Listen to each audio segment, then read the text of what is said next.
ऑफिसच्या कामासाठी भाऊ दुबईला गेला होता. त्यामुळे घरी फक्त मी आणि वहिनीच होतो.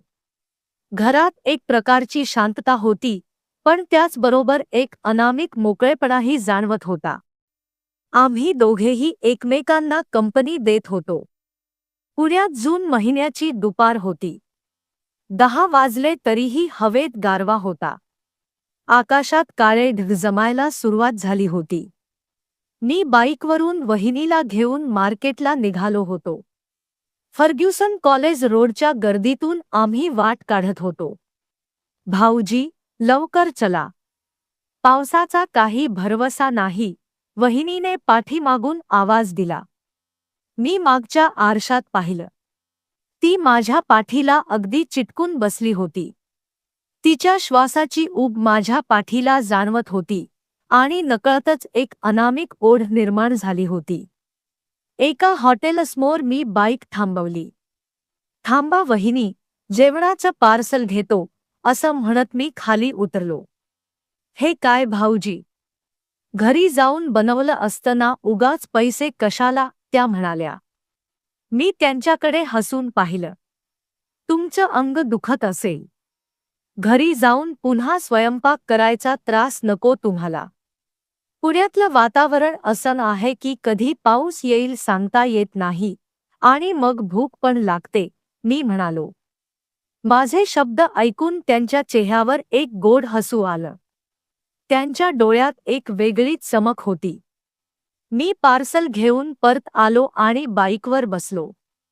चला वहिनी, लवकर बसा. नाहीतर पाऊस सुरू होईल आणि आपण भिजू, मी म्हणालो. त्या माझ्या पाठीमागे पुन्हा तशाच बसल्या आणि आम्ही बाईक सुरू केली. पुण्याच्या रस्त्यावरून जाताना हवेत पावसाचा सुगंध पसरला होता. शनिवारवाड्यावरून पुढे आलो आणि रिमझिम पाऊस सुरू झाला. सुरुवातीला हलकासा पाऊस होता, पण जसजसं आम्ही पुढे जात होतो तसतसा तो वाढत होता. थंड वाऱ्यासोबत पाऊस आमच्या चेहऱ्यावर येत होता. पावसापासून वाचण्यासाठी वहिनी माझ्या आणखी जवळ आल्या. त्यांच्या हातांची पकड माझ्या कमरेवर घट्ट झाली. प्रत्येक स्पीड ब्रेकरवर आमचे शरीर एकमेकांना अधिकच चिकटत होते. बाईकच्या आवाजाव्यतिरिक्त आमच्या हृदयाचे ठोके एकमेकांना ऐकू येत होते. पाऊस खूप वाढतोय भाऊजी, बाईक चालवायला त्रास होतोय का, वहिनी हळू आवाजात म्हणाल्या. त्यांचा आवाज थरथरत होता. हो वहिनी, पण आता थांबता येणार नाही. लवकर घरी पोहोचायला हवं, मी म्हणालो. पावसाच्या थेंबांनी आमच्या अंगावर रोमांच उभे केले होते. वहिनीचे केस माझ्या खांद्यावर ओले होऊन चिकटले होते. बाईक चालवताना माझे हात त्यांच्या हातांवर स्पर्श करत होते. हा स्पर्श केवळ अपघाती नव्हता, त्यात एक प्रकारची भावना होती. घराच्या जवळ येईपर्यंत आम्ही पूर्णपणे भिजवून गेलो होतो. पण त्या ओल्या अंगापेक्षा त्या स्पर्शाच्या उबेने आमच्या मनात एक वेगळीच आग पेटवली होती. घरी पोहोचल्यावर मी बाईक स्टंडला लावली. आम्ही दोघेही ओलेचिंब झालो होतो. चला, लवकर आत चला. नाहीतर सर्दी होईल, मी म्हणालो. वहिनी माझ्याकडे पाहत होत्या. त्यांच्या चेहऱ्यावरचे ओले थेंब त्यांच्या ओठांवरून खाली ओघळत होते. तुम्ही पण आत या भाऊजी, त्या हळूच म्हणाल्या. मी दरवाजा उघडला. आम्ही दोघेही घरात आलो. बाहेर पाऊस अजूनही कोसळत होता. वहिनीने मला एक टॉवेल दिला. तुम्ही डोके पुसून घ्या, त्या म्हणाल्या. मी टॉवेल घेतला आणि त्यांच्याकडे पाहिलं. त्यासुद्धा थंडीने कुडकुडत होत्या. तुम्ही पण बदलून घ्या वहिनी, मी म्हणालो. त्यांच्या चेहऱ्यावर एक लाजेची लाली पसरली. त्यांनी मान खाली घातली आणि हळूच हसल्या. त्यांच्या डोळ्यात एक वेगळेच भाव होते, जे आमच्यामधील वाढलेल्या जवळीकीची साक्ष देत होते. रात्रीची वाढलेली जवळीक. जेवणानंतर आम्ही दोघेही हॉलमध्ये बसलो. बाहेर अजूनही पाऊस रिमझिम सुरू होता आणि पुण्यातल्या जूनच्या थंड वातावरणाने एक वेगळीच शांतता तयार झाली होती. टीव्हीवर काहीतरी सुरू होतं, पण आमचं लक्ष त्यात नव्हतं.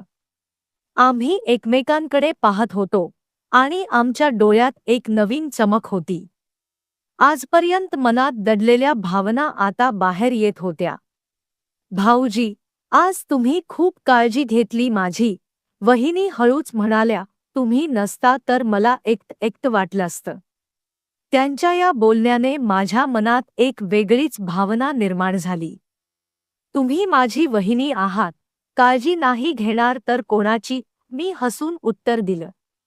माझ्या बोलण्यावर त्या हसल्या आणि हळूच माझ्या जवळ सरकल्या. त्यांच्या स्पर्शाने माझ्या शरीरात एक वेगळीच लहर उमटली. त्यांनी माझा हात आपल्या हातात घेतला आणि त्यांच्या स्पर्शाने एक अनामिक शांतता मिळाली. तुमचं असणं खूप छान वाटतं भाऊजी, त्या म्हणाल्या. त्यांच्या डोळ्यात पाहिल्यावर मला कळलं की आमच्यात एक नवीन नातं तयार होत आहे.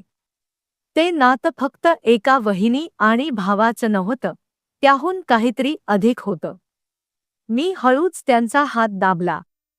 वेळ कसा गेला हे कळलंच नाही. आम्ही एकमेकांशी बोलत राहिलो, आमच्या भावना व्यक्त करत राहिलो. आमच्यातलं अंतर कमी होत होतं. एका क्षणी मी त्यांच्या जवळ गेलो आणि हळूच त्यांचा हात माझ्या गालावर ठेवला. त्यांच्या डोळ्यात पाणी आलं. काय झालं वहिनी, मी विचारलं. काही नाही, फक्त खूप आनंद होतोय, त्या म्हणाल्या. त्यांनी हळूच माझ्या खांद्यावर डोकं ठेवलं. त्यांच्या श्वासाची ऊब मला जाणवत होती.